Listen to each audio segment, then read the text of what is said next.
upang mas lalong magampanan ng kapulisan ang kanilang sinumpaang tungkulin sa pagprotekta at pagbibigay serbisyo sa mamamayan, isinagawa ang send-off ceremony ng mga karagdagang pulis sa Iloilo, kasabay ng turnover ceremony ng heavy motorcycle sa naturang opisina. Patrolwoman Justin May Halyores sa ulat. Police Regional Office 6 ay nag-assign sa iba't ibang police, provincial at city police offices ng 247 police. Nito lamang ika-20 ng Mayo taong kasalukuyan sa formal na turnover na giganap sa Pro-6 Multipurpose Hall. Ang aktibidad ay pinangunahan ni Pro-6 Regional Director Police Brigadier General Jack L. Wangki.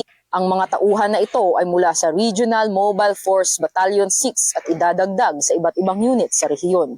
Ang Iloilo City Police Office ay nakatanggap ng mas malaking bahagi ng distribusyon na may layuning mag-activate ng karagdagang police station sa ilalim ng Iloilo City Police Office sa Iloilo. Ang mga na-assign na tauhan ay magdadagdag sa kasalukuyang puwersa ng mga unit na tatanggap. Ito rin ay magpapalakas sa kanilang kakayahan at magpapahusay sa paghatid ng seguridad at serbisyo. Sa 247 PNP personnel, 3 ay mga police commissioned officers na itatalaga sa ICPO at ang natitirang 244 ay mga police non-commissioned officers. Sa kabilang banda, kasabay ng nasabing aktibidad, ang Pro-6 ay nagbasbas at nag-turnover ng 4 na unit ng Kawasaki Verse 6 645cc sa Antique Police Provincial Office.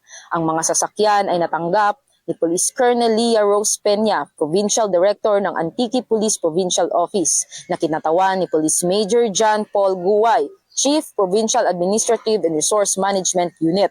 Ang pag-assign ng 247 police ng Police Regional Office 6 sa iba't ibang provincial at city police offices ay isang malaking hakbang patungo sa pagpapalakas ng puwersa ng kapulisan sa Western Visayas. Sa ganitong paraan, masisiguro na mas epektibo at mas episyante ang pagpapanatili ng kapayapaan at kaayusan sa mga komunidad sa buong rehiyon. Mula rito, sa Police Regional Office 6, ako ang inyong PNN Correspondent, Patrolwoman Justin May Halyores, alagad ng batas, tagataguyod ng Balitang Pulis. Maraming salamat, Patrolwoman Halyores.